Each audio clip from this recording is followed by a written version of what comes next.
What's going on, guys? Happy anniversary. How's everyone this evening? It's good to see you. I should change the janked up title there, but I think I'm just going to leave it. So I'm just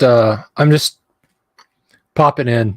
Yeah, I'm not doing credits. Skeleton armor. I watched it. I saw it for sure. But I went trick-or-treating this evening with my youngest. First she wanted at 4:30 this afternoon. She was like, I want to go over to my friend's house. They're going trick-or-treating. And I was like, this is news. And then she was like, oh, they got too many people. Like, how many people is too many people to go trick-or-treating in your group? Like, what the hell is that? So I feel like she got short shrift. Happy Halloween, Dungeon Minister. Literally, the word anniversary is sticking out under a window, the many windows I have open. So my brain said, say that. Anyway. Happy All Hallows to everyone. So anyway, so she was kind of bummed, but she said, well, I'm going to hand out candy. They're not Praxis. You're wrong. Winter Wolf, hello. But anyway, no, she was kind of bummed.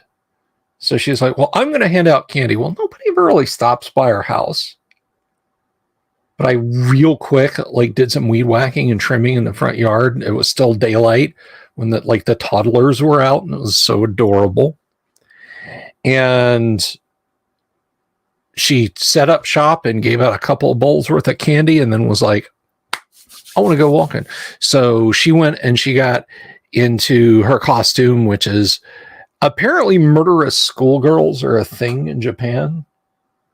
It's yandere, something like that. So she was all kitted out like that.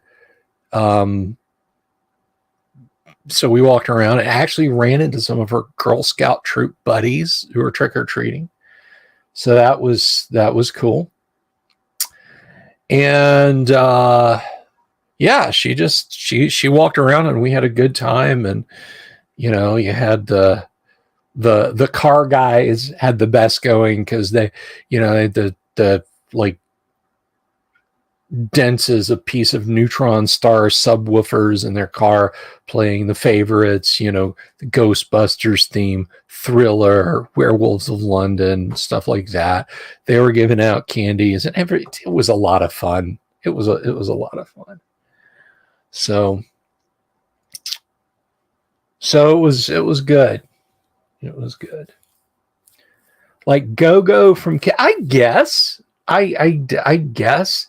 she explained it to me that this whole sub genre, they get a crush on a teacher or a boyfriend to the point that is over the edge psychotic. Like if they see you start talking to another girl, that girl winds up with her throat cut.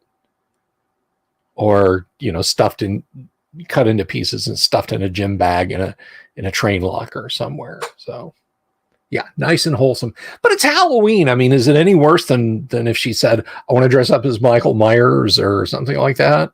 Is this fictional? I guess not. So, yeah, thanks, Japan. So anyway. But this is like a nothing stream. This is not, it's, I just got so caught up in the evening. I was like, oh crap, it's 6:00 and I haven't even posted up a link to a show. Oh crap, Rosie wants to trick or treat and do Halloween stuff. And then I was like, should I do something? Nah, I'm not going to do anything. Yeah, I'm going to do something. So here I am for a little while. We'll see if anybody hops on. I don't expect anybody to. It's Halloween night, get hammered. Speaking of getting hammered, Dad didn't do too bad himself. My neighbor down the street, he was, in addition to candy for the kids, the adults, little skinny bears. I had a cold and frosty while I walked. Then we get to another house towards the end of our run, and this actually worked out really well. He had these are pre-packaged. They're like icy pops, but they have alcoholic beverage in them. It's like a sour apple thing, and I guess there's a little tequila or gin or something like that in it. But it ended up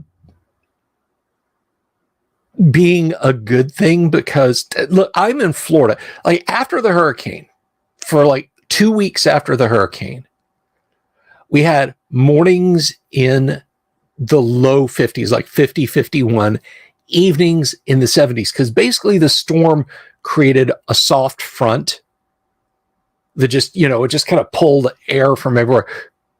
And it was, the ground was acting as an enormous heat sink because it was utterly saturated with water. And it was great.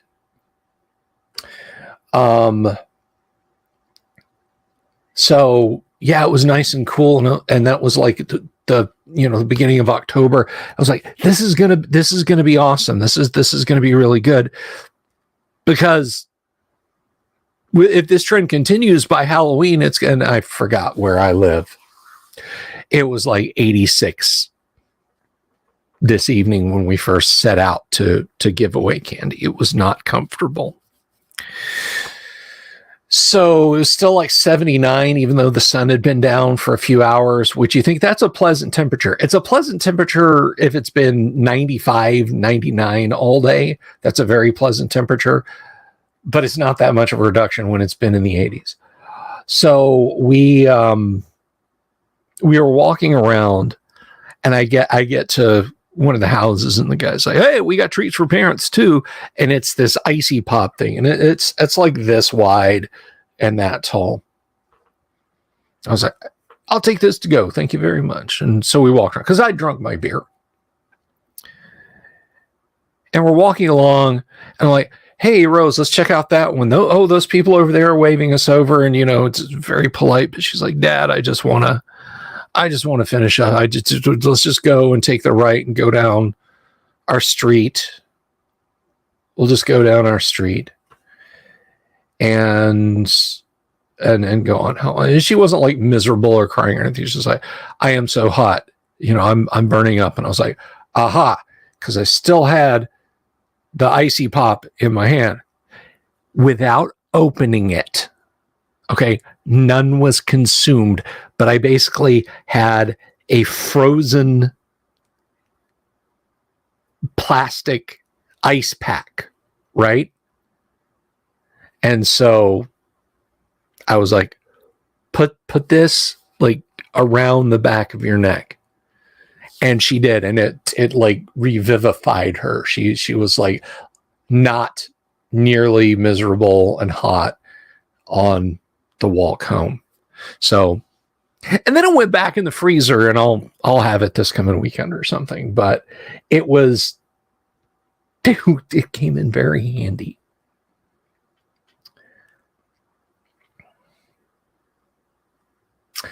Our guy's opening was, "I have adult Halloween here. I didn't see the booze at first and thought it's..." There you go. You got to turn the other cheek, though, Padre.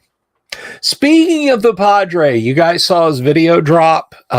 Thank you for letting me participate in that. I had a lot of fun. I did. I was pulling my hair out because I couldn't get my studio PC work, because I was like, "Oh, I want to use the good mic. I want to use the nice, awesome microphone," and I couldn't get the studio PC to play nice, because it's got voice meter, and it goes through OBS, and it goes through blah blah blah blah blah, blah. It's too complicated. So I was like, I'll just record. I just want to record voice. I just want to open Windows Voice Recorder. Nope. Voice meter's like, nope. So I had to screw with voice meter and get it working, but I did get it working. And if you want a gag reel, Dungeon Minister, I'll send you a gag reel.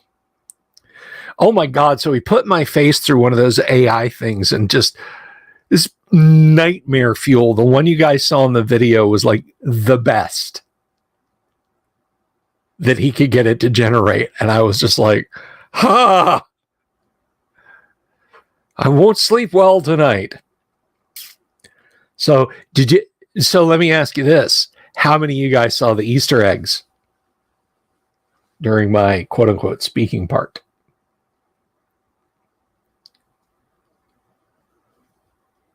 Oh, is this you fat beard with a banana nose and a wizard hat? AI's like, I got you, bro.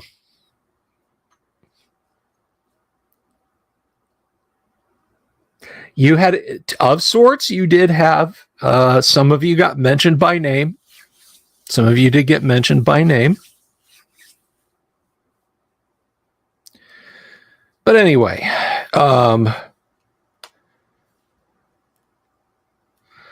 so yeah, that's the kind of community we got here. We can collab like that.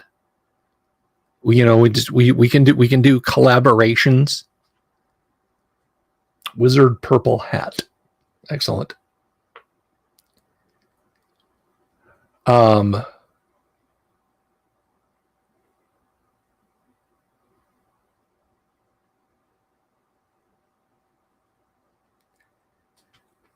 Practices some of us didn't. Okay. So what else? Let me tell you something. If you're not familiar with this, if you want to get your spook on just a little bit more, at 10 o'clock Pacific time, which is 1 a.m. Eastern, and I'm going to sit up for this, but at 10 o'clock Pacific time, there is going to be a live stream. I don't know if it's a premiere or if it's a live stream, but there's a YouTube channel called Local 58. It's like analog horror at 43.7 kilohertz or something like that. And it's done by, really calling him a webcomic guy is selling him short. He's a creator named Chris Straub. He has had webcomics back in the late 90s, early 2000s during the webcomic heyday. I don't think he does that anymore. To be honest, the only webcomic I look at anymore is Oglaf.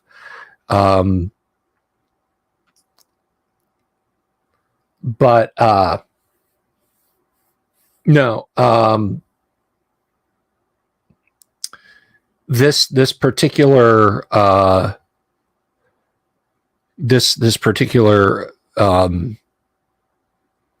channel he's got is it's amazing. He makes these short videos that look like they came off of a tiny TV station, like what you'd find way up on the dial in the days prior to cable. He hits that feeling dead center, and it is truly some unsettling stuff he puts together. Some of them are not great, but you know what? You're going to be hit and miss. But he has one called Contingency that'll make your skin crawl. Let me tell you something. If you're Gen X and you remember EBS tests and you remember TV channels signing off, like, oh, it's 1:30 in the morning. They just finished up the rerun of Starsky and Hutch. They did the Star Hustler with Jack Horkheimer, but now they're going off the air until 6:30 or 5:30 or whatever, for a few hours. Go watch. It's just Local 58 on YouTube and watch Contingency. You will be unsettled. It will stick with you. And you will have to pause and watch individual frames. It is messed up. And I do recommend watching all of Local 58's. Well, he hasn't done a video in a while. He's dropping one live tonight. Again, 1 a.m. Eastern. That's 10 p.m. out on the coast. Do recommend you go watch. Do recommend you go watch. Hey, we got 12 people on. Speaking of owl bears, I was amazed. I honestly thought, yeah, I'm probably going to have to drop back 10 and punt on the owl bear thing and just maybe offer it again sometime. No, there are 3 reservations left. Only 3 reservations remaining for owl bears, for owl bear sets. If you want an owl bear set, I would recommend you reserve it now, because there's only 3 left. I posted up work in progress pictures of the Green Devil face on Facebook, and I had people like, where can I get one? I want to buy one. How much are they? And I'm like, I did the print run already. However, in another post in Old School Gamers, people were like, so somebody was posting up a picture of the Chinosaur owl bear, and I was like, I'll print you one. I'll print you one, a Monster Manual owl bear, and a Greyhawk set owl bear. Here's the picture. Boom. I had like 4 people jump on it. So if you've been sitting on the fence, like, it's $45, it's 3 miniatures. I guess that's an okay price, but I don't know. This is your time. All right. Now's your chance. Now's your chance to get on the owl bear train. And the way you do that is shoot me an email. I'll stick that up on the screen here.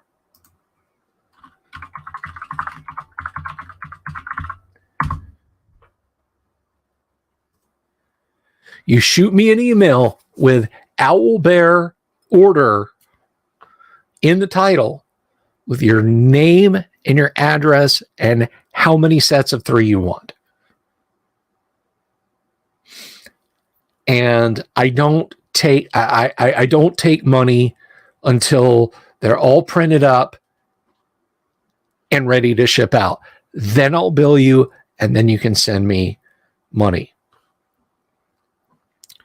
So there's only 3 sets left. Although I will say, somebody in passing asked me, like, can you resize these? Can I get one like this size? And instead of that one, 2 of this one. And I'm like, and here's the thing. I genuinely, I say this with no rancor. Like, I'm not upset by the request, but this is a good chance for me to kind of address that.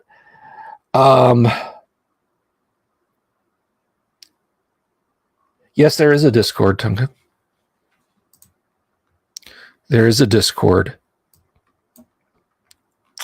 Where is it?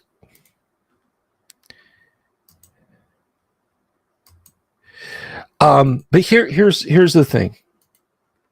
I don't sell the STL. There, you can join us on the Discord there. I'm not selling the STL. Okay. I fully acknowledge that other people create it. You're getting my work with a printer. You're buying resin from me. You're buying the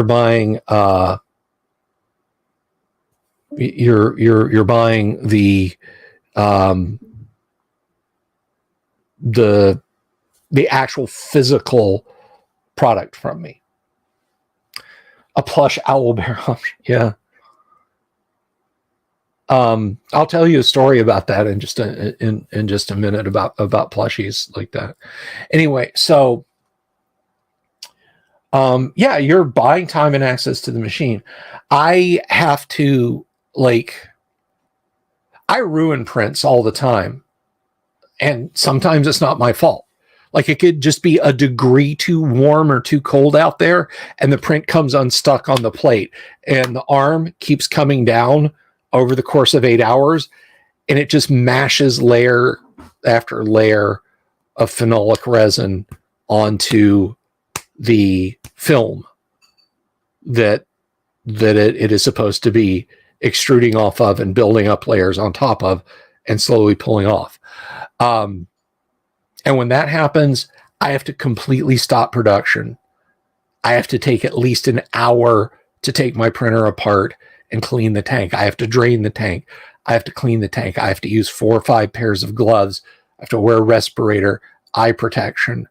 It's not a fun process. So, and to be certain, nobody has complained about prices or anything. And I'm not complaining about anyone. Okay. But that's the work you're getting when you get your pieces. But the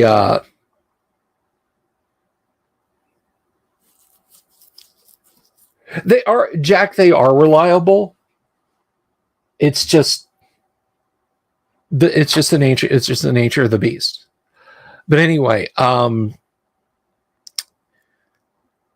so I do have to stop. Sometimes, like, I'll run a prototype and be, here's a perfect example. In 3D modeling, you can get what's called inverted normals.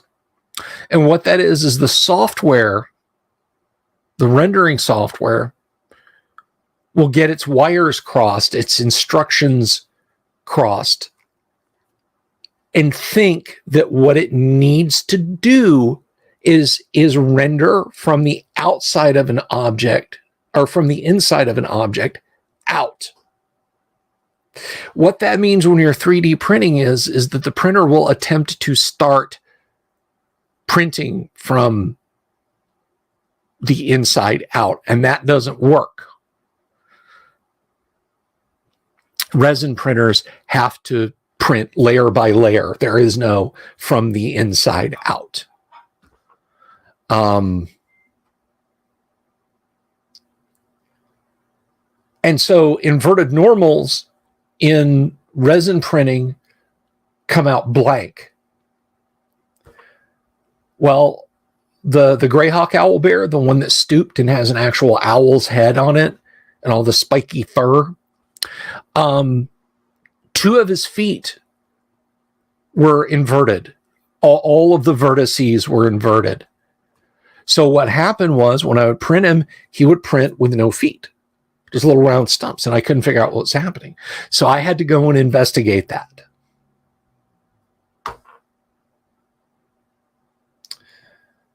So that is what you get from me when you buy the prints.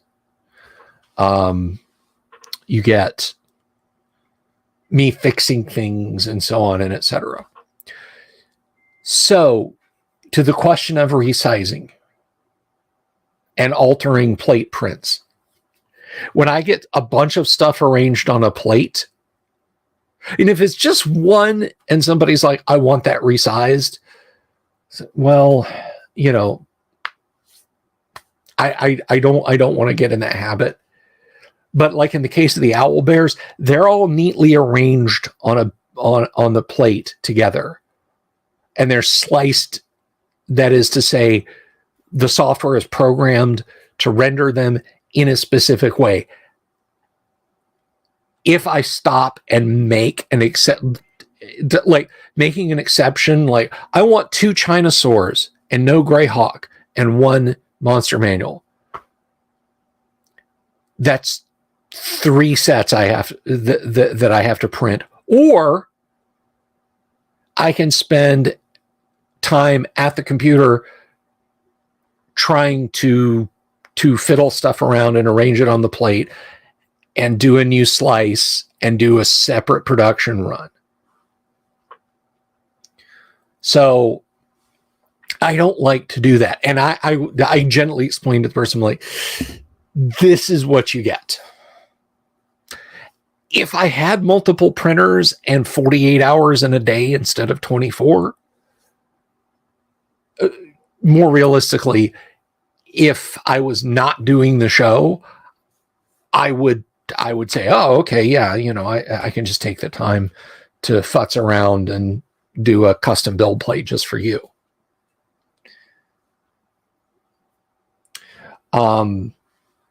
But I don't want to just be rude and say, hey, some guy was being a dick and asking me if I could do a custom build. No, hell no, not no, but hell no. Because I'm not about that. So I explained it and they completely understood. I was like, I got it, and they were like, no, I get it. The 3 is fine. The three at the size you say is fine. So they were understanding and I appreciated that. And I appreciate it when you guys understand. I do. See, that's my problem, Dungeon Minister, is I have a really hard time telling people no. So I wind up stuck in situations a lot of times that I don't want to be. But anyway.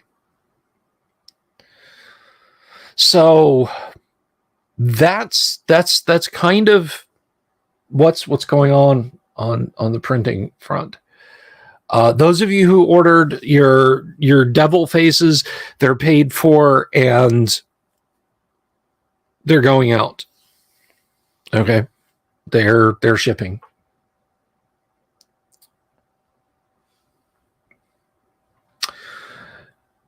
But anyway, what else is happening? There's 3 Owlbear sets left. Oh yeah, so I know I said I was going to do jack-o'-lantern head bugbears, and they're still going to happen. But I think I'm going to put them back maybe into the back of November, because how many of you guys would be interested in a 28 millimeter War Duke? 2 poses. 2 War Duke poses.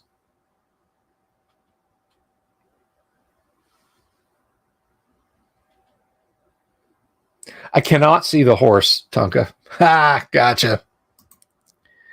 So 2 poses of War Duke from the D&D. I guess he would. What was he in the comics? Was he like a basic thing? Happy Halloween, Christopher Sims.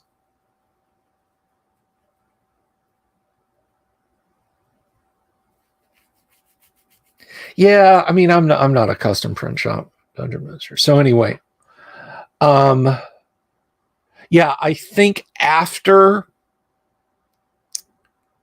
Owl Bears, I'm going to do a 2-pose War Duke set, an AD&D toy. Okay, all right. So you could have a miniature of him, a resin miniature of him in 2 poses. One, he's kind of got the Conan sword raised up over his head, and the other, he's in a striking pose. I'll print up some prototypes and show you guys. So if there's an interest in that, I'll do 2 pose. I'll do a 2-pose set, and it'll be $20, and we'll do the same thing, 10 fills, and I'll run the prints.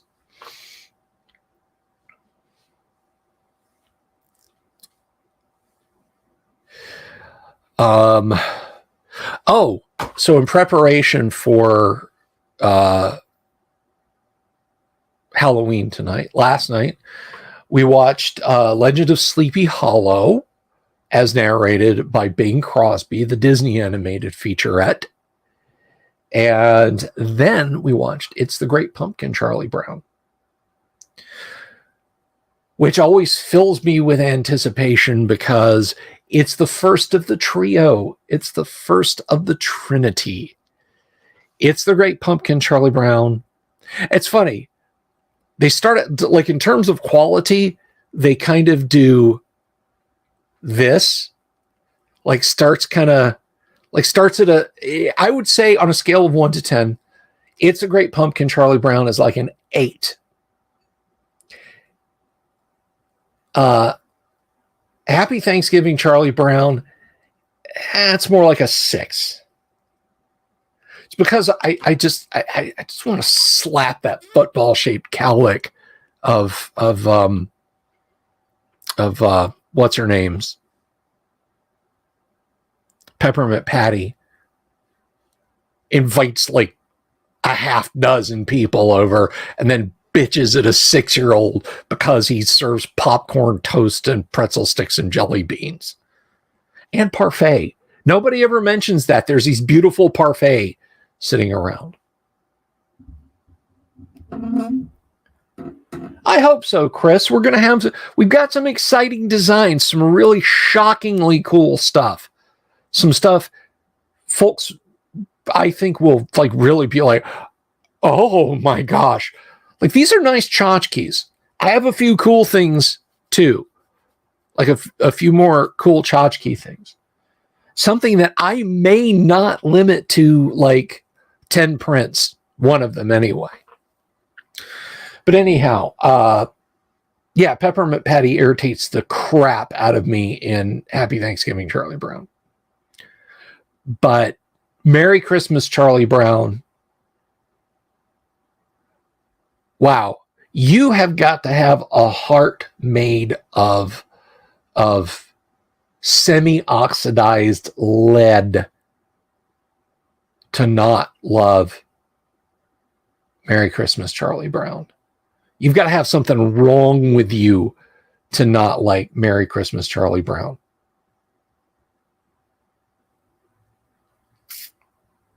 Snoopy wrestling with the chair is pretty fun, doing the kung fu versus the chair.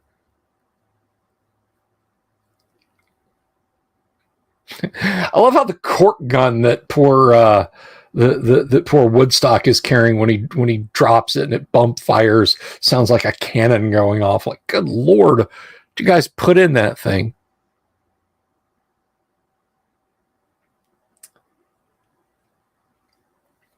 But yeah, so I'm excited about that. I'm very, very excited about watching the stuff. And of course, Year Without a Santa Claus and well, you know, I'm not gonna it's still the Samhain. It is still the Samhain. Witches are coming to like the peak of their power as I speak, and I'm talking about Christmas. I could get mind warped, turned into a frog or something. Yeah, you know, like, I mean, they've tried. Like, I've seen legitimate attempts at making, like, so here's the thing with holiday special, because we're in the holiday special time, okay? We're in the they're going to be hitting us with all kinds of stuff. Who remembers in the 80s and 90s when they were throwing all this weird crap at us? Like, it wasn't until like the mid late 90s that they really started saying, hey, Gen X is hitting their upper 20s. They're starting to slow down just a little bit. They want to see this stuff that they grew up with in the 70s again. Because in the 80s, like from, I'd say 82 onward, probably until the mid 90s, you just didn't see they were still releasing stuff, but it was so awful. Just like, you know, these weird ass attempts to like create new classics. I'm like, who wants to watch this? Who wants to watch this?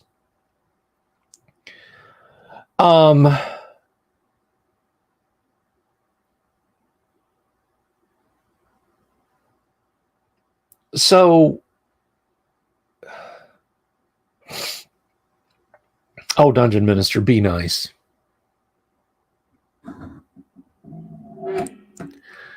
So, yeah, it was in the 90s when they started saying, hey, we're going to show The Grinch Who Stole Christmas, and we're going to make a big deal out of it. And like, we grabbed our VCRs and taped all that stuff again, and now it's like a thing, and I enjoy seeing it. I am there for it.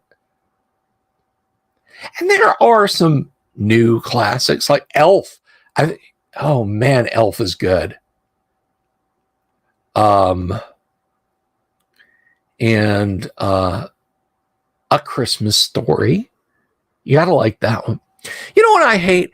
I hate it when I forget to watch one of the movies that's on my list of favorite Christmas movies until like 10 o'clock Christmas night. Like, I want to see all this stuff before Christmas. I want to be watching these December 17th, December 20th. I remember just last year, the year before, it must have been the year before, I missed catching It's a Christmas Story. And I realized that like the day after Christmas. I didn't watch It's a Christmas Story this year. My wife was like, well, you can watch it now. Like, no, it's just not the same. It's just, no, it's not the same at all. Planes, Trains, and Automobiles. That's a great Thanksgiving film. Yes, it is. Scrooged. Christmas Vacation. Christmas Vacation is almost too angry and bitter for me. Like, in terms of sheer Whiskey Tango Foxtrot, I would put it near Christmas with the Cranks, which is an abomination.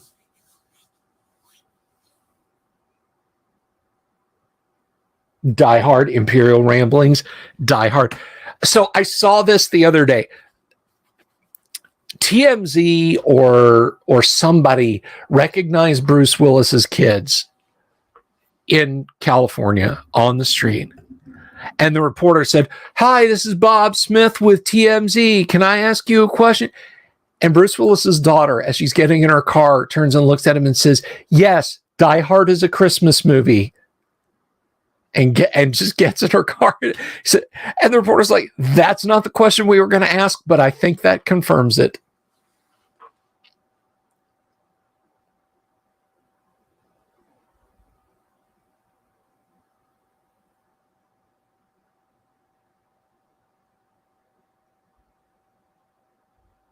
Die Hard is a great Christmas movie. You know what? You know what is a great Die Hard movie? The first Harry Potter. It's Christmas themed. And the main protagonist runs around a giant building hiding from Alan Rickman. No, Bruce Willis is not doing well. He is he is not doing well. No. So when you're watching Die Hard this year, and there's a scene where he's pushing himself along under the floor, and the bad guy is walking on the table, yelling at him and shooting at him, and he shoots up through the table. He wasn't wearing ear protection, and that was effectively an enclosed space, and he didn't realize it until it was too late. And it basically left him pretty near death. If you notice the last batch of Bruce Willis's films, he didn't have a lot of dialogue, just a lot of, what are you talking about? I'm your last customer. Bam, bam, bam, bam. And he took, just whatever. You want Bruce Willis in this? You can have Bruce Willis in this. He was getting together money for his family because he knew he was on his way out.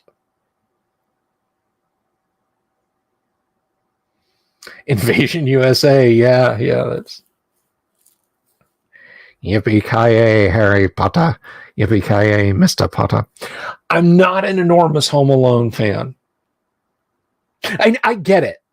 Right, like I get it, but I'm not a huge Home Alone fan.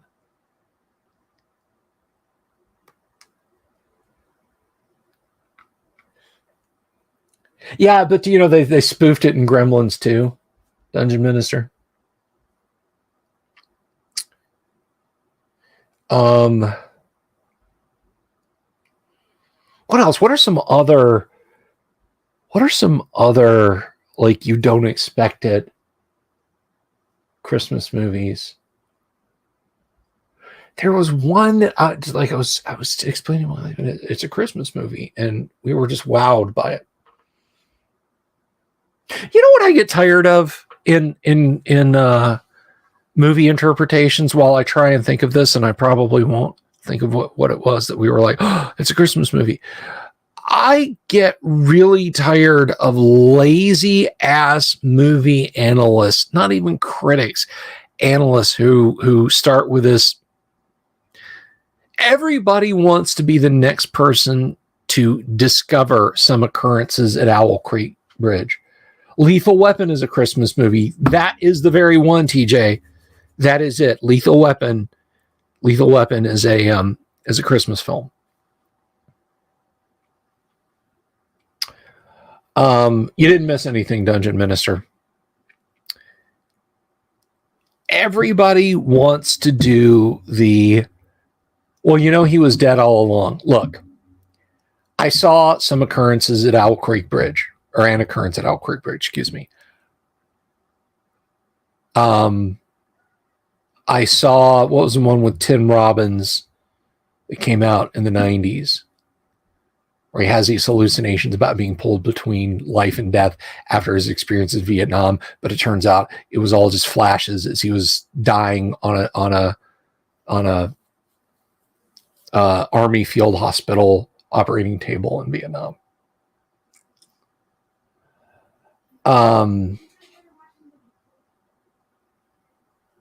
Jacob's Ladder. Thank you, Praxis. Jacob's Ladder. That has set off a wave of, this only makes sense if the protagonist is actually dead, and analyses of so many movies where and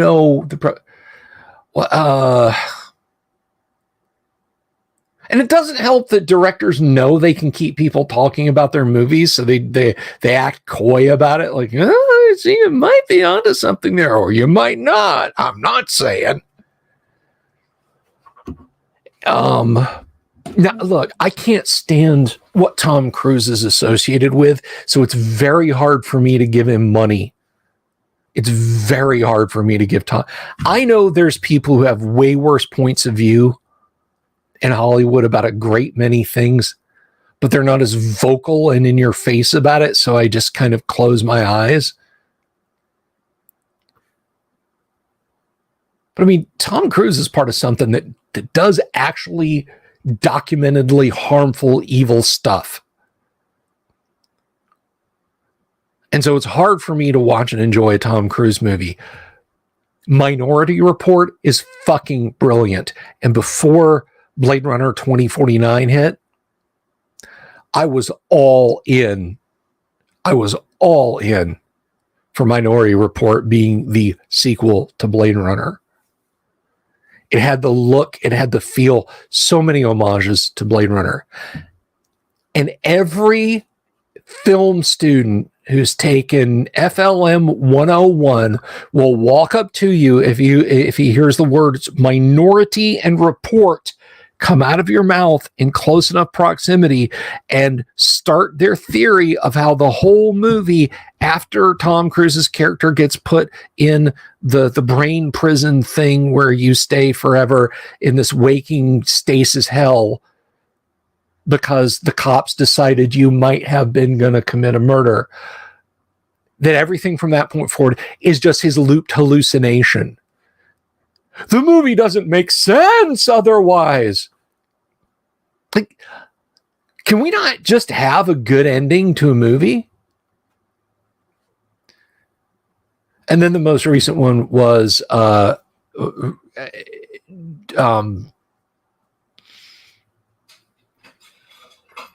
me think. And I absolutely loved the film. Was Interstellar with Matthew McConaughey. And everybody says, oh, well, Matt Damon's character killed him, and everything from that point forward is just his dying moment after after Matt Damon kills his character on that planet. It doesn't make sense otherwise. Like, for fucking no.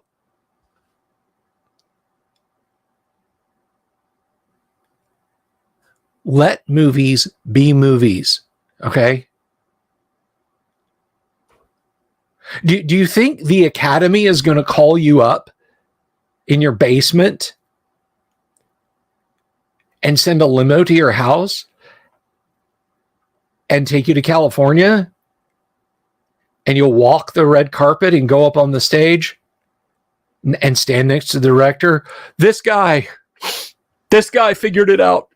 Matthew McConaughey's character was dead all along. He was the one guy who figured it out.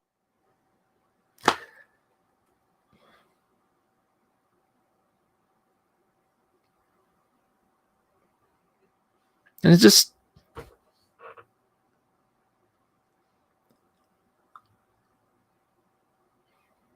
I mean, it's just like, let a movie be a good movie,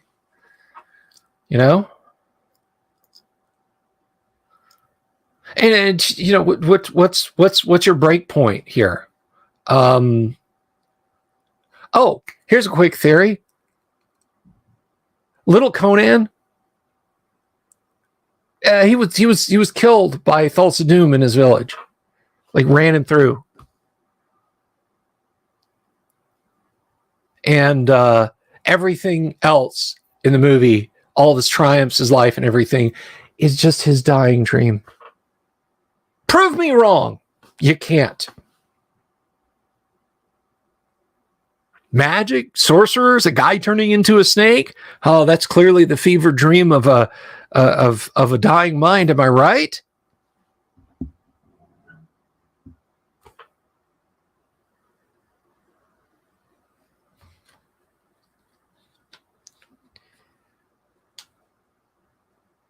Yeah, Total Recall is another one. Although the director has intimated when he realized he didn't want to make a sequel or something like that, he has stated that the screen fading to white in the end was them lobotomizing Quaid.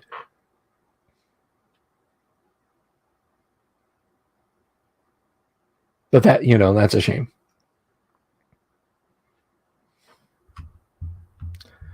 I mean, I can do anything with it. The ending of Jaws is actually Richard Dreyfuss' character suffering from anoxia as he's trapped at the bottom of the ocean while the shark circles overhead. I don't know. Luke gets his head bashed in by the Tusken Raiders at the beginning of Star Wars. Everything from that point forward is him imagining it as he lays there dying on the desert floor. Excalibur is just about some British peasant who eats some ergot on rye bread and trips balls and dies and drowns in a bog. To JFK from Oliver Stone. Oliver Stone's movies are too screwed up.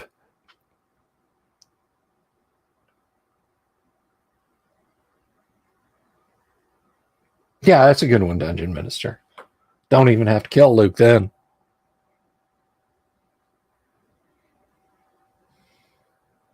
I think the worst, most hacky, and in the spirit of the season, insofar as it lasts for another 90 minutes,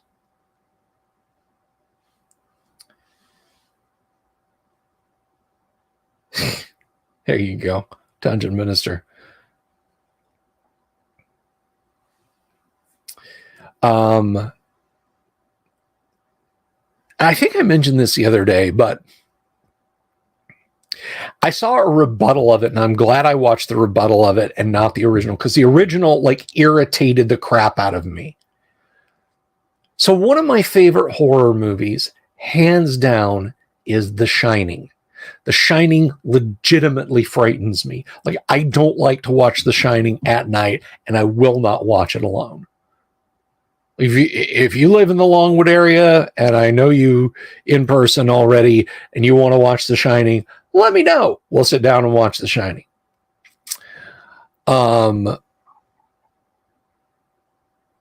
So this guy put up this theory that all of The Shining, everything's fine. Thank you, Eloise, for asking. Eloise? I'm fine.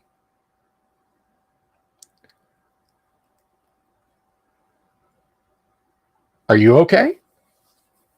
Because I'm good.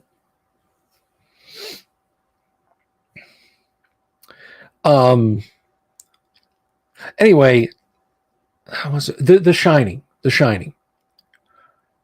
So this guy's theory was that the entirety of The Shining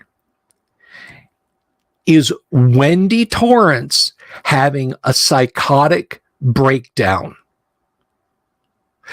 Everything she experiences, Jack's abuse, her son's attacks by the ghost, the evil spirits in the Overlook, the presence of the evil spirits in the Overlook, all of that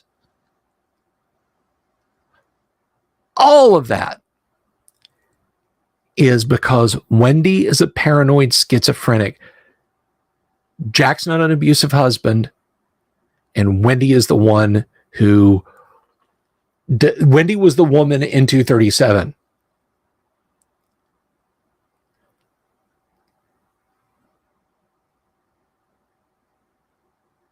Oh, the Strixhaven thing. Yeah, but no. Everything's fine. That's just a dig at Strixhaven because it's terrible. It's poison. No, I'm fine. Thank you. Thank you for your concern. I would have called the authorities if I had found Strixhaven in my child's candy.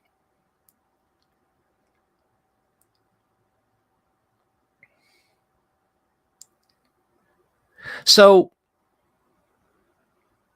and his big supporting thing, The Shining Gaslight Edition, that's basically a dungeon minister.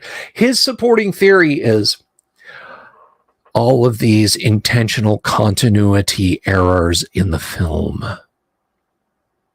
Chairs that moves, a couch that isn't there and then is there from shot to shot, pictures that seemingly move around, the position of the Torrance's bed, the fact that Jack saw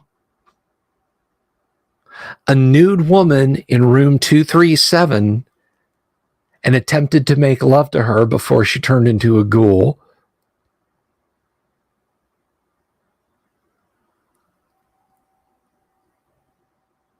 Strixhaven versus Strychnine, yeah.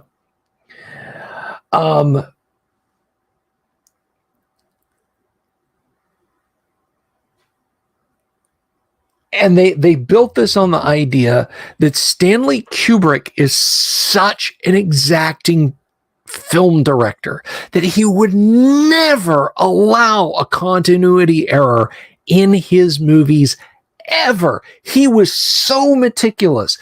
Mr. 127 takes, reducing actors to tears, take after take after take. And the guy debunking this did such a good job. And he's like, here, and he just goes on for like 2 minutes of Kubrickania. Error after error after error after error. And it's not, I'm moving this to change your mind about something. It is, obvious continuity errors. When Private Pyle unalives himself in Full Metal Jacket, when the scene starts, he's sitting on the 4th toilet. When he does the deed, he's sitting on the 3rd toilet. Same film, Gunnery Sergeant Hartman punches Joker with his left fist when we see the blow land. When he's doing the get up, get on your feet, he's recoiling his right arm. Because there were months between those two shots. What are some other ones? The obvious B-17 shadow over the land when the Alabama Angel, the B-52 bomber, is supposed to be flying nap of the Earth into Russia in Doctor Strangelove.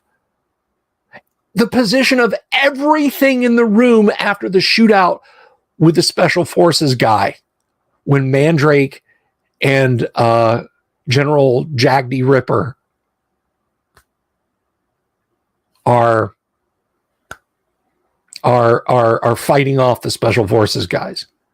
Like everything in the room just gets jumbled and moved around from shot to shot.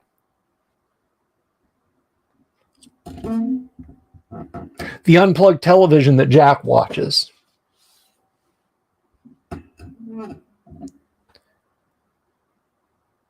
And the list just goes on and on and on of all these errors.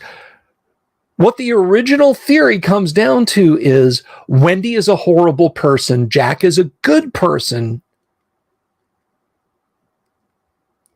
What was another one? Oh, that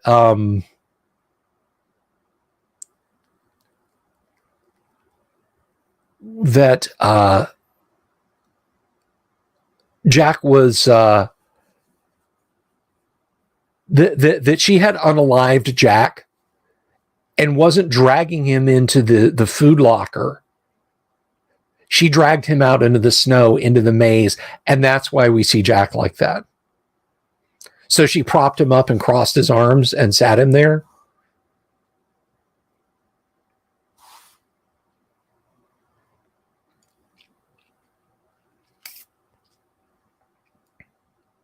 Yeah, Pan Souza, I am actually going to mention that. Like, I'm not kidding you. When I was a kid, and like my dad would take me downtown to like get my hair cut, and this was a fairly conservative, tiny little town in Alabama. Like, there were Playboys in the waiting area. It was a men's barbershop. My dad told me not to touch them, and I didn't.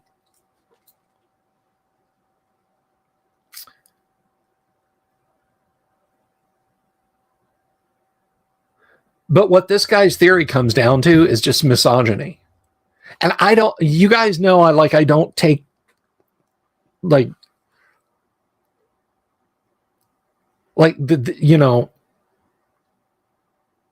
not a big topic that I talk about. But the guy is basically shifting the blood. How could there be a haunted hotel? It's a horror movie. It is ostensibly set in Stephen King's Legendarm, where there's a ton of haunted stuff. Even if you look at the disagreements between Kubrick and King, they're a locus. All right? The film and the novel are a locus.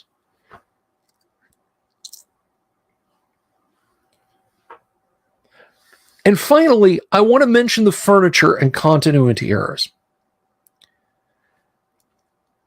The Overlook Hotel interior was not filmed in any hotel. It was filmed on a soundstage in Elstree Studios in the United Kingdom. You know what happened at those studios while The Shining was being filmed? They burnt the fuck down.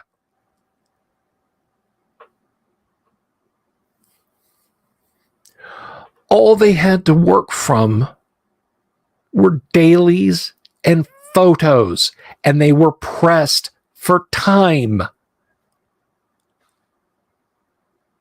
Even somebody as gifted as the late, great Stanley Kubrick was not immune to the exigencies of time budgets. And Warner Brothers wanted their scary movie.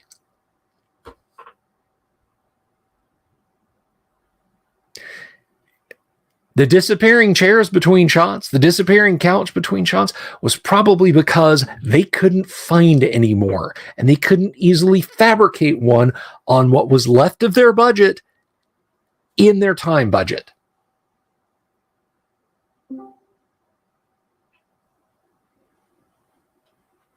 And Jack, you're absolutely right. If it was Wendy, it would have been her in the ballroom photo in the end. And I cannot stand interpretations of films like that where they say, it's the only explanation that makes sense. Why? Not every film has to be grounded in reality. If it does, if every film has to be grounded in reality, then Star Wars is just 115 minutes of blank film.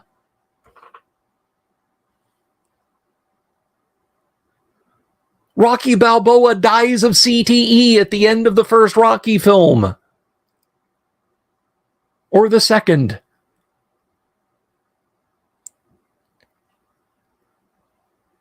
In films, yes, people can be ghosts. Places can be haunted. Monsters can exist. Jason can get back up after being shot.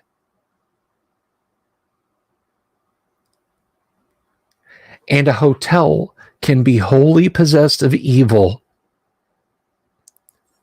attach itself to a weakened mind, Jax, and drive him over the last barrier between sanity and insanity.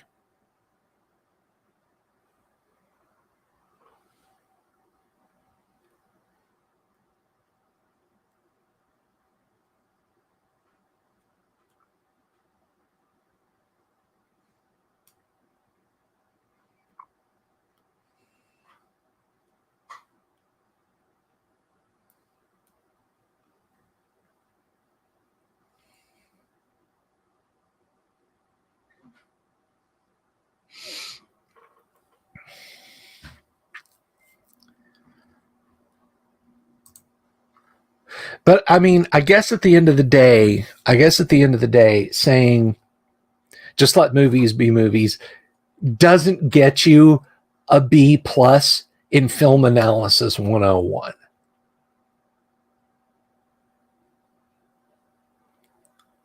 But the very idea that the events of The Shining are Wendy Torrance's fault, I hope, the guy who made that video, I would like to see the ghost of Stanley Kubrick and the physical form of Stephen King gang up and kick that guy's ass.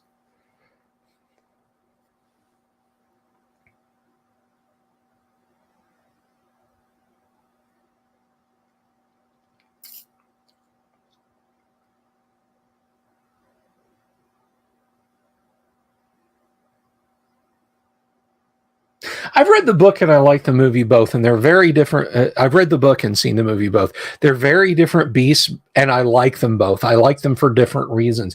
Just like I like Do Androids Dream of Electric Sheep and Blade Runner. I think Blade Runner is the best film ever made. It is the best thing ever committed to celluloid for all of its flaws, and they are many. Blade Runner is the best film ever made. Do Androids Dream of Electric Sheep is a fine piece of science fiction. One of the better ones ever written. They are vastly different animals. They are vastly different animals.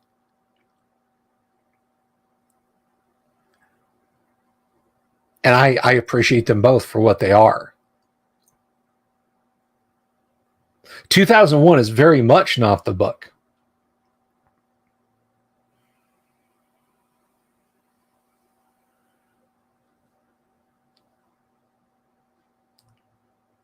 I mean, the movie makes fine sense to me, but Horses for courses, right? Courses for horses. So that's a good, it's a good solid haunted house horror movie where the house is so haunted that it drives Dad insane.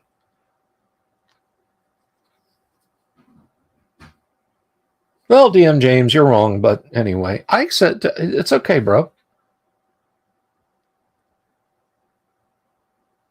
Name the good King movie. Brian De Palma's Carrie is fucking unsettling. I'll tell you that. De Palma's Carrie. Oh man, the last minute of it. The book is, I don't know. The closest comparison, and I know King did a Lovecraft pastiche.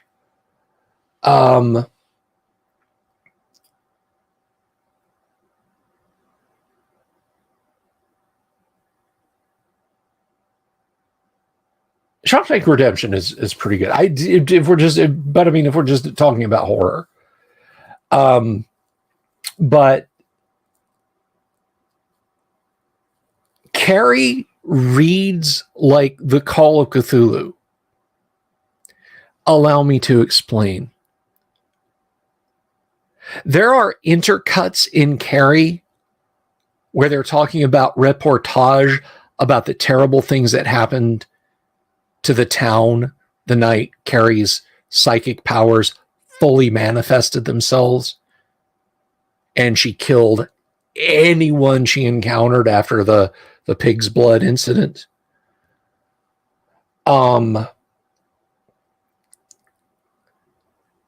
it's stilted and it's janky and it is jarring and it takes you out of place.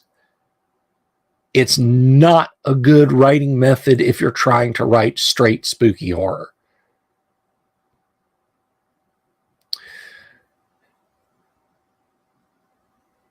And that is what Lovecraft commits with the story of the Call of Cthulhu. Lovecraft wrote some genuinely unsettling stuff.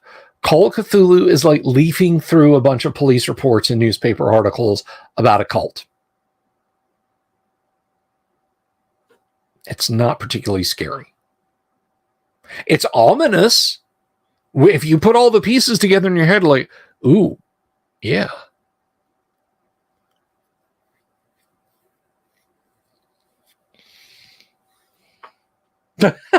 Shawshank takes place during Andy's drunken dream. He never left the car.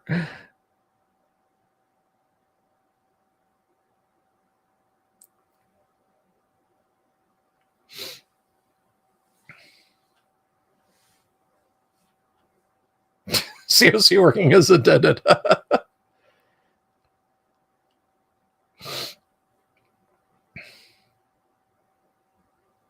You want to know the movie that the alien apes the most?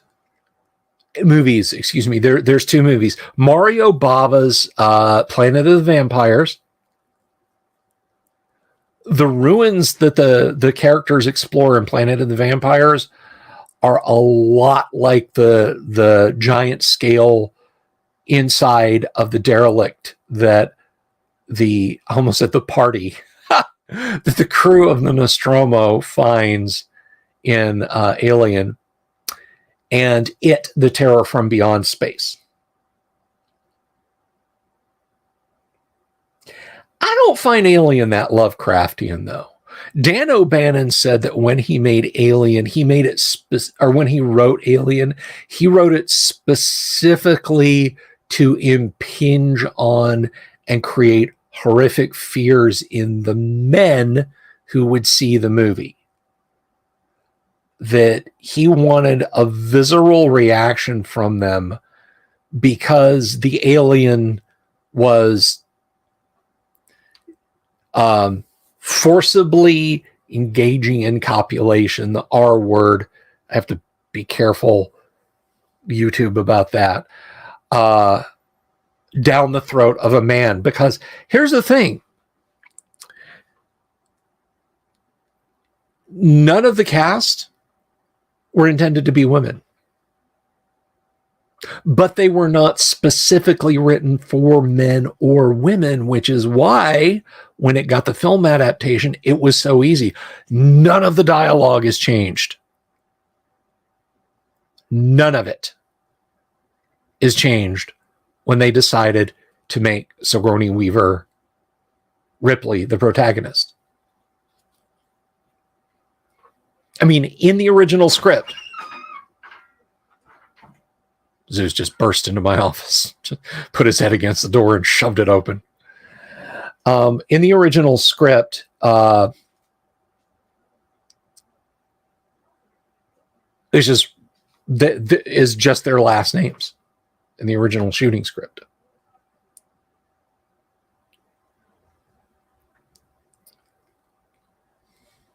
I think King was at his best in short stories. I think horror is its most effective at short stories. 300 pages of a horror novel is a little difficult, although I will say the novelization of The Exorcist is probably one of the most evil books I've ever read in terms of giving me the creeps. Yeah, trick or treat. Shove. I want my treats, Dad. Yeah, Event Horizon is fairly Lovecraftian, I think.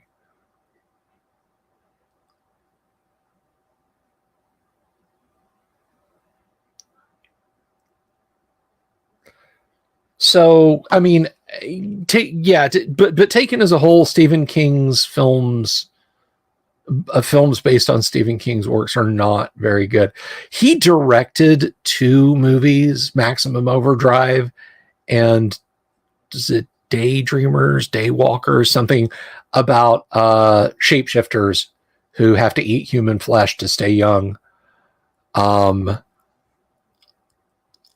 And by all accounts, he was majorly coked out of his mind during most of those, that it was literally the film crews covering up. Basically, they'd be like, yeah, we've got the shooting script and the shooting schedule here. Let's do this.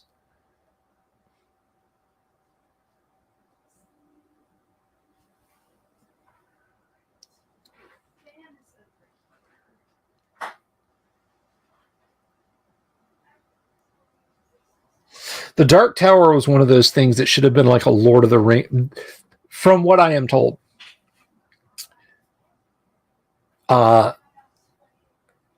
Yeah, Maximum Overdrive is a guilty pleasure because most of the people you want to see survive actually do survive, and it's kind of fun in that way.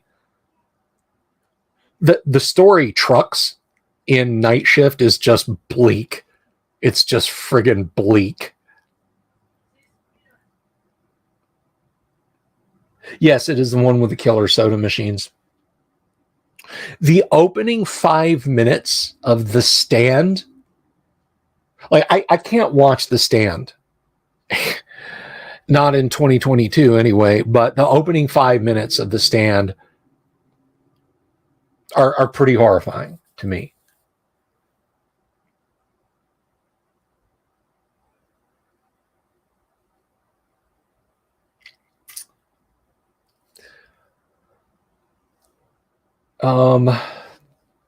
We were talking about that. I was watching a friend's Discord live stream earlier, and which I'm going to go back to in a little bit. I'm probably going to wrap up here in about another half an hour. But yeah, don't fear the Reaper. No.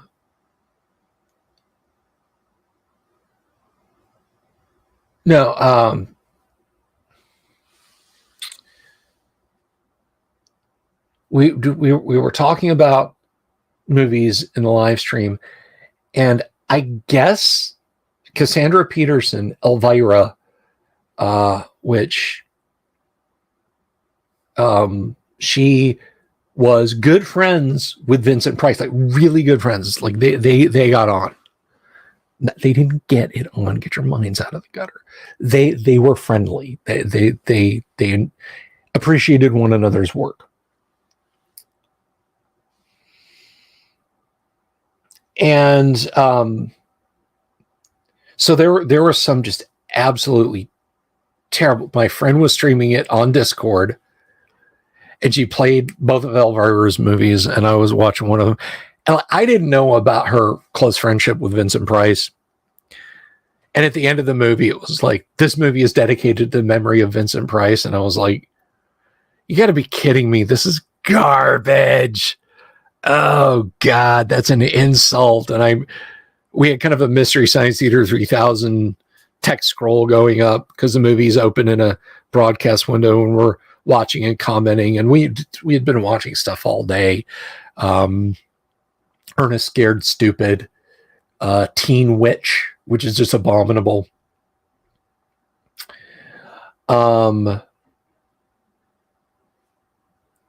There were so many. Underwater is a good one, but there was this period in the late 80s when they remade Alien underwater like 4 times. There was The Abyss, Deep Star 6. What else? Leviathan. Anyway, moving back. So yeah, I said, what a piece of crap. What an insult. And a couple of people were like, they're like, actually, yeah, no, he and Elvira were pretty close, and this movie was made because they loved him and he loved Camp. Like, all right, fair enough.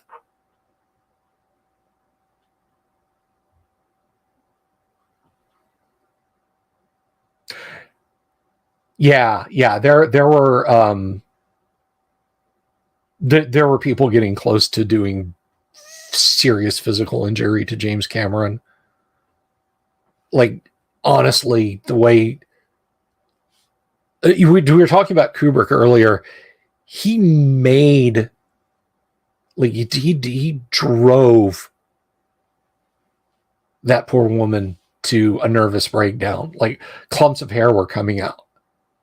Like, the only person he absolutely didn't destroy on that set was the little boy that played Danny. But Jim Cameron on The Abyss was just like, oh yeah, so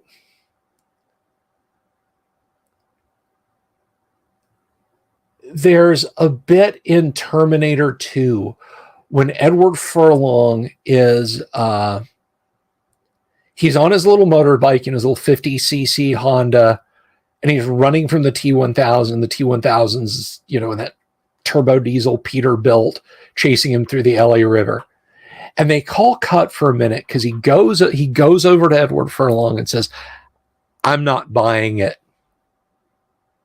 And he's like, "What?" And he says, "You don't look worn out. You're riding your motorcycle. I'm not convinced." I was like, "Well, what do you mean?" He's like, "You don't look like you're like near death here." So he tells Edward Furlong while they're taking a break, he wants Edward Furlong, who is like 13 at the time, under the October Southern California sun, to start running laps, basically treating like between the two walls of the dry canal and 2 arbitrary points as an oval track, to run until he is drenched in sweat and exhausted.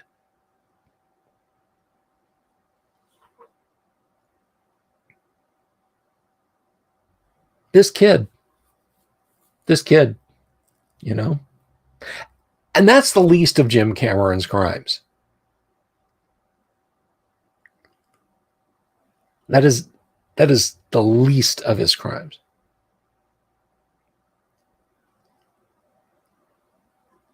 So, yeah, I can't imagine. I can simply not imagine having to deal with somebody like that day in and day out, or being a star, being Linda Hamilton or Arnold Schwarzenegger, not walking over and saying, "Jim, hey, he's 13. All right, you don't need to give him a heat stroke." have him breathe heavier, and spray him with a bottle of water. You know, give him a little Vaseline on his forehead to make it look like he's got a sheen of sweat.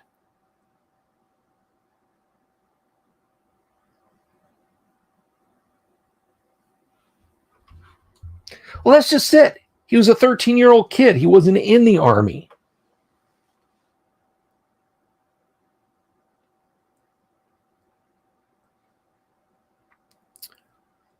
But anyway, that's just me.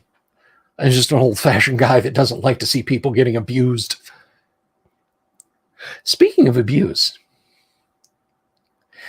I've only kind of touched on this in an ancillary fashion. And we talked about this today a little bit on the Discord. And I'm just going to go ahead and mention that this is toxic. This is very poisonous. So some of you guys might remember, and we tend to have the memory of mayflies about things, but back in April, this thing blew up with Satine Phoenix and her husband. Those two, look, I kid about what I do, but I don't consider myself an influencer, okay? If I had 100 times the number of subs that I have, and it was growing daily, and I just talked about 5e, I might think of myself as someday being on the way to.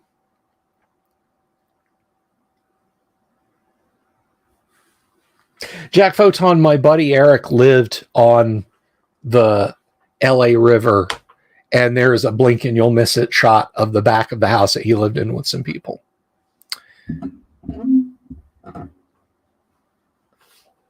Anyway,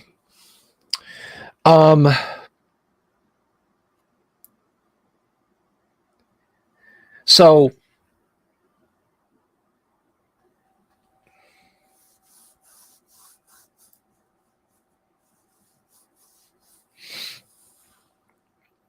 that is, you know, that is my hot take on me. Another hot take that I've got is our hobby doesn't need influencers.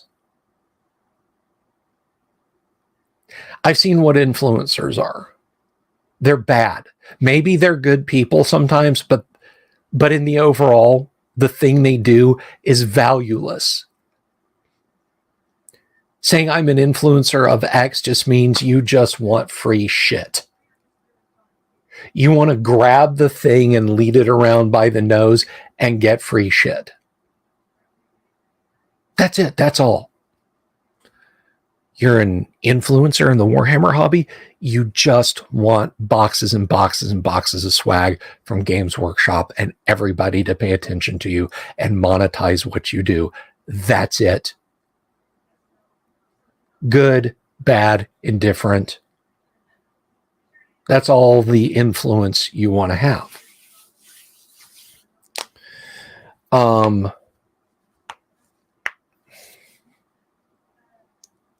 So these two people set themselves up to be influencers.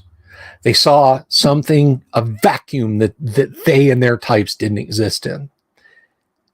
And they were kind of moving slow because fortunately, I think more people think like me, regardless of what edition of D&D they play, than don't. How can you be influencing what I'm going to do at my table? I mean, I would say that Matt Mercer of Critical Role is an influencer, and that's bad for the hobby. That's like really bad for it. I'm sorry, I just think it is. I'm sure Matt Mercer's a swell guy. I don't buy influencers or influence or anything like that.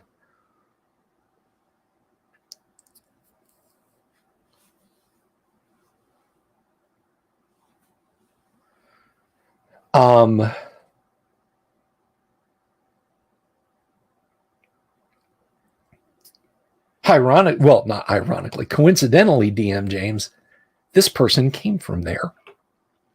So back in April, a dude, I don't know him, but he came on the scene and said, these people are really toxic. I tried to deal with them, and this is what happened to me. And he just, and he had the receipts, right? He put up shots. Now, I have been told by people, hey, look, you work in movies and stuff like that, and that's just the way you got to, that's just, I look at that, and that's normal. That's like normal. Like, why would you normalize being emotionally abused by people, being browbeaten by people? Why would that be normal?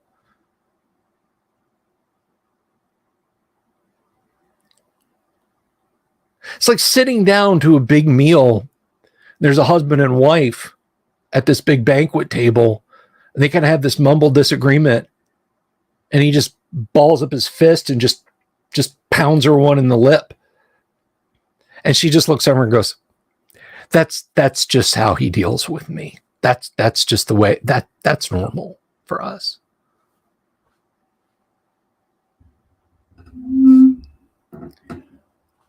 Why would you think that's normal? Why would you think that's okay? So this guy said, this is what I went through. It was nightmarish. And I read it and I thought it was pretty nightmarish too.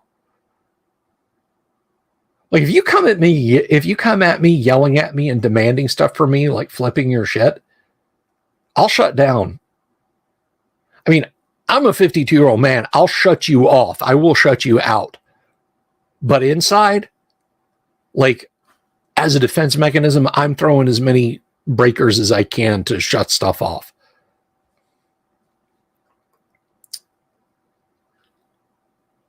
And if it had just been this guy, even with the receipts, I'd say, that's terribly shitty behavior and move on.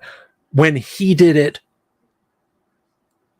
dozens of people came out of the woodwork and said, they did it to us too. Incident after incident after incident of Satine and her husband being super abusive to people. Now, we don't have to get into modern day speak to use the term abusive, all right? Abuse is abuse. And I'm sorry, when you're working for somebody, when you're stuck in a boardroom with somebody, stuck in a meeting room with somebody, and they're holding money over your head, no, you can't just turn it off and walk away. I fired abusive customers a few years ago. All right. I was making $100 an hour, which for me is big money, for a client 40 miles away from me. And I fired them because I couldn't take their abuse anymore.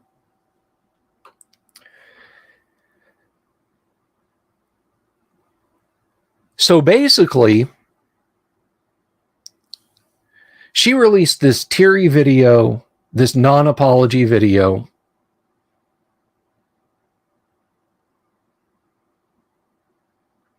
talking about how she was trying to do better. And this involves unfulfilled Kickstarters, people working on the Kickstarter not getting paid. Today, this spicy donut drops. Because today, she has decided that it is time to forgive her. And it is no longer time to hold her or her SO responsible. She has decided that the period of her needing to be forgiven is over.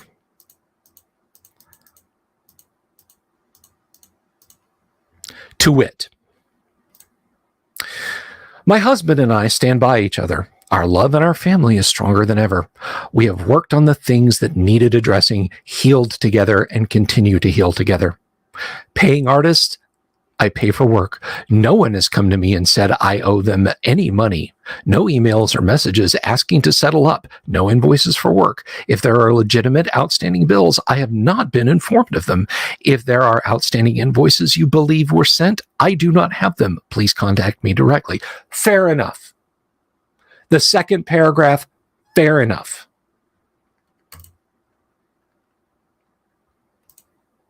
Sirens payments. The majority of people on Sirens were paid in March. The woman who posted she didn't get paid was paid immediately by the accountant in June when she finally turned in her invoice. See, she's engaging a little Darvo there.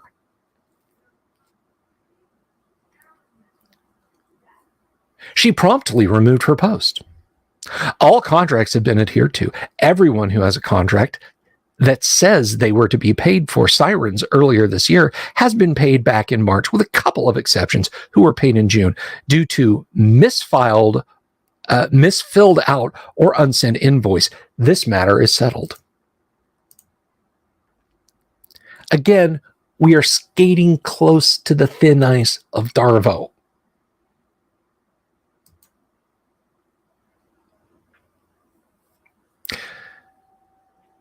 Sirens book. Like many Kickstarters, ours is delayed. We have a new project projected date for release end of year 2023. So if you paid for her Sirens book, you got 14 or 15 months to wait.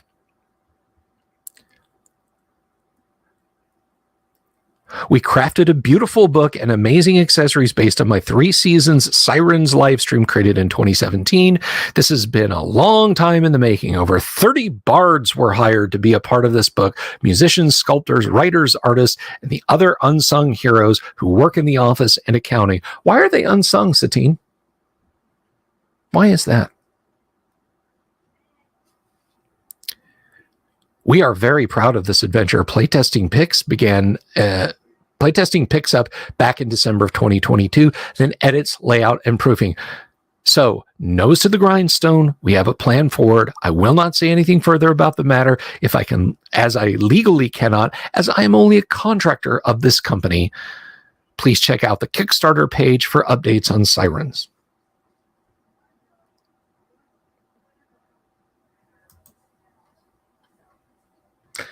And now,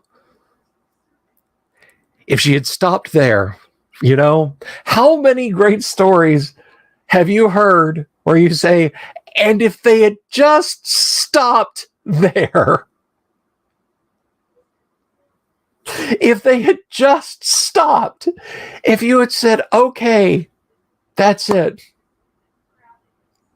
Remember the scene in at the end of Better Call Saul? If he had just kept his mouth shut. But no, we have a 4th act. Brace yourselves. I will no longer apologize on a public forum. I made mistakes. I apologize sincerely and publicly. I learned from my mistakes and move on. Well, you certainly moved on. I will not make those mistakes again. This matter is closed. I continue to strive forward and grow a loving, compassionate global community. That has always been my mission. I may have stumbled, but I get up and keep trying. She has decided unilaterally that there will be no further apologies. She has nothing else to apologize for.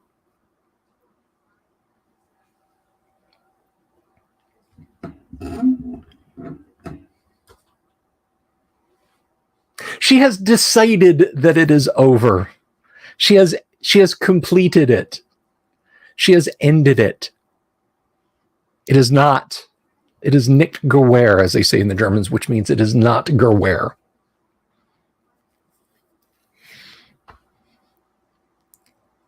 It just struck me funny. I don't really have anything clever to add. I just thought it was ridiculously funny.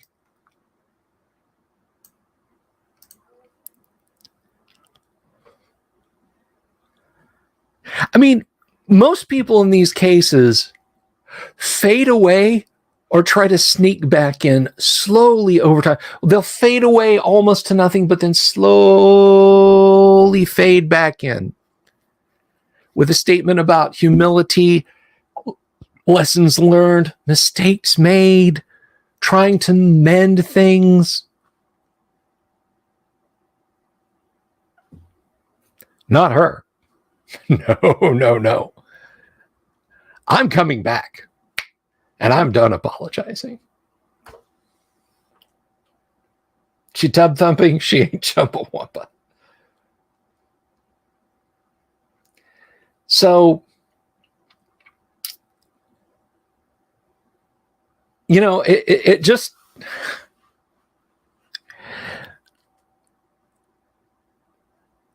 What concerns me... I've mentioned this before, and I'm going to mention it again because I think a lot of people don't get my position. Or if you do get my position, you think it doesn't really affect us all. All right, let me see if I can paint a picture for you.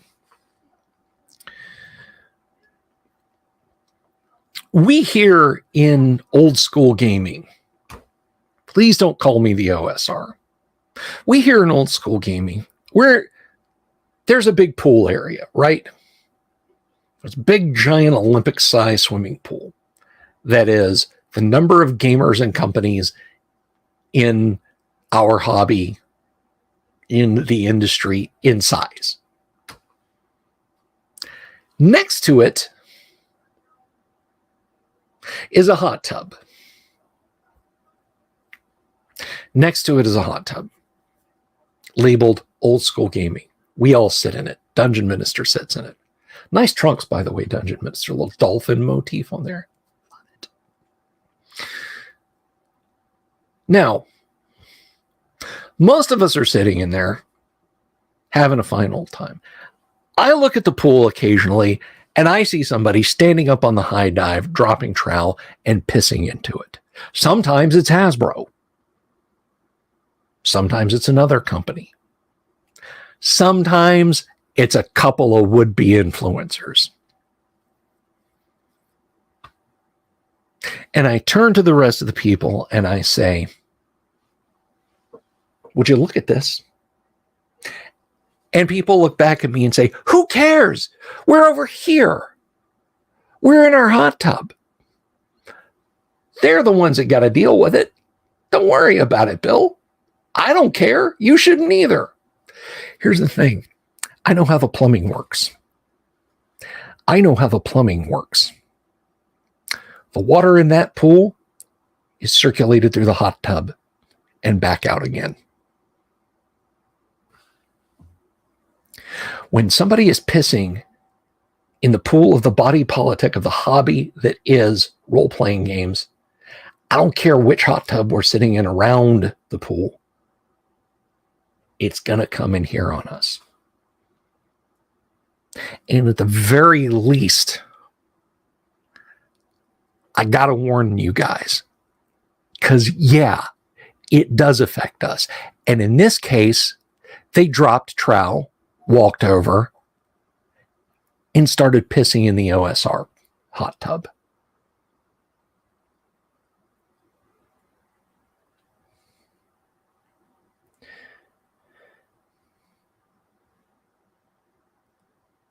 Because the larger pool, the influencer there, is somebody like Mercer or somebody else. Our little community, the OSR, no influencers. None at all. It is a vast, fertile ground into which narcissistic people like that can come and try to put down roots. So I mention these things, the ill winds that come from those directions, not because I care about 5th edition. I don't. Not because I care about fate or free leagues system, whatever they call that, or any other company.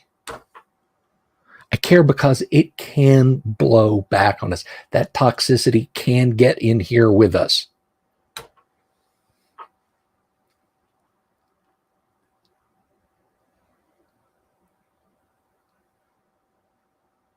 And you can pretend it's not all you want. But when you ask yourself what that funky smell is, and I told everybody to hop out for a few minutes while I went and got a bottle of bleach, don't blame me.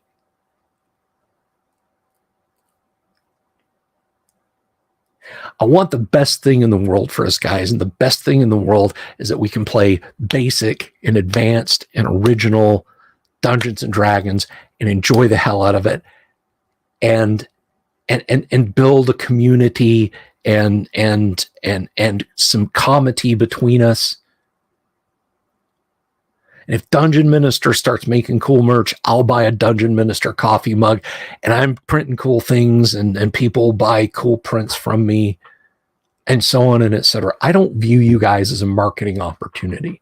I don't view you guys as something to be grabbed a hold of and influenced and led around, okay? And I don't want that. I don't want that for our hobby. So I see stuff like this, and I got to make a comment on it. I got to lean into this, and I got to say, guys, this is no good. So that's why I talk about it from time to time. And I know people tend to roll their eyes and go, doesn't have anything to do with us, Bill. I don't know what you're going on about. And it just makes for great gossip, too. So that's what I have to say about that. That's about the length and breadth of it. There's a real spooky story for Halloween.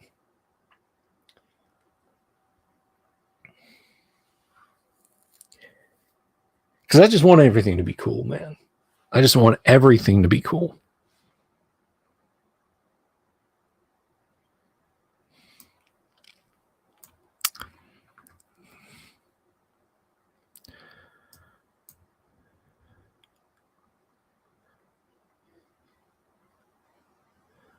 Let's see. So, ultimately, though, the last thing I'm going to say about that situation is that, for the time being, is that if she thinks she can bull through this, I'm sorry, there's too many receipts. There's too many people that have dropped my encounter with Satine and her husband videos and comments and blog posts and so on.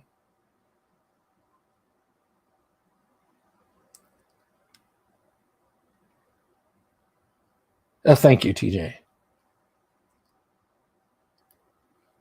Was it somebody, and unfortunately, it wasn't me who said this. I think it was T Presence.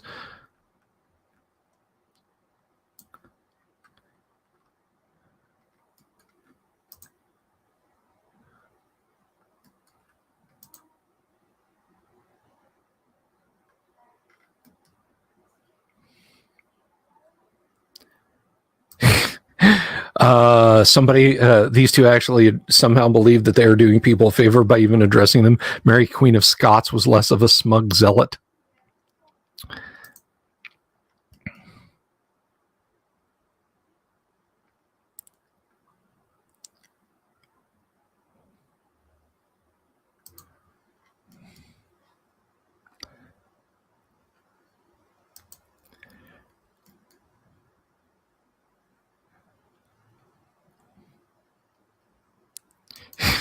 And what these two did was bring the utter toxicity of marginal porn into mainstream tabletop role-playing game circles. That's it.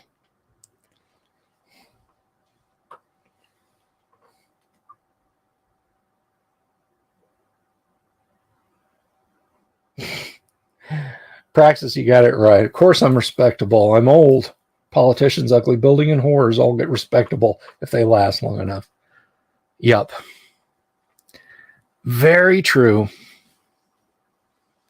So what do we got? Tomorrow night, we are going to go back to reading Deities and Demigods. I just did this tonight. Like, I honestly didn't know if I'd just be talking for 30 minutes or if I'd be talking for 2 hours or what. Oh,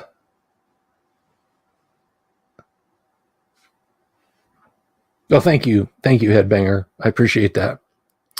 So tomorrow night, let's read and then let's play. Wednesday night, Kyle will be helming us again, of course, if he's feeling better, and we hope you're feeling better, champ. We'll be playing some Classic Traveler. Thursday, as we are not going to finish Deities and Demigods, not yet. Thursday, we will continue our Let's Read. Friday, we will continue our Let's Read. And Friday, guess what? We're back to Gamma World. We're back to Gamma World. So that's all coming this week. That's what's happening this week. I got to work on getting stuff out and printed. My beard game, this is it. Like, it gets wirier and more sticky outy, but I don't get like I don't get like if I just let this go, I would look like Frederick Douglass. Okay, it would not become a proper ZZ Top-esque beard. It just wouldn't. I think the longest I've got was like I got it to where I could pull it together, and as a joke, I put like a one of the smallest hair ties I could find around it, and that's when my wife was like, it's got to go. It's got to go. So this isn't so much an attempt to beard as it's just me being lazy and not shaving the like I should. In fact, I'm gonna get a haircut soon. Like, I'm tired of this mess. This is gonna go soon, I think. Because it doesn't even look like anything anymore. It's like I don't have like flowing locks that I used to. It lays flat. And honestly, if I sat here in the dark, you couldn't tell. It doesn't even make a good mullet.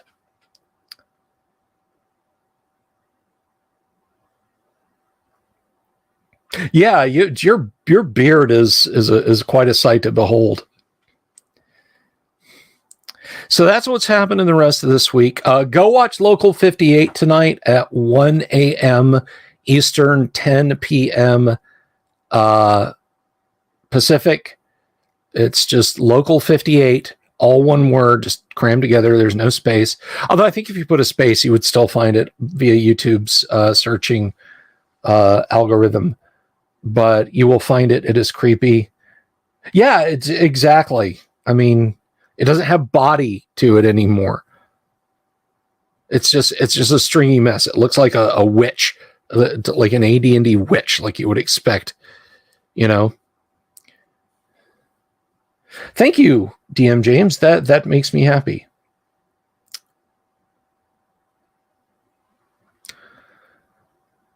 But anyway, guys, remember, we have 3 more Owlbear prints. If you want a set of Owlbears, OD&D Owlbear, AD&D Monster Manual Owlbear, and Chinasaur Owlbear, $45, 3 Owlbears, shipped to you, and I have 3 reservations remaining. Now that I can do, I can really mosh and get it going, but I don't want to do that because I'll wind up paralyzed. Get starburns. Sideburns cut like stars. Anyway, so jump on those soon. I will talk to you all later. I love you all.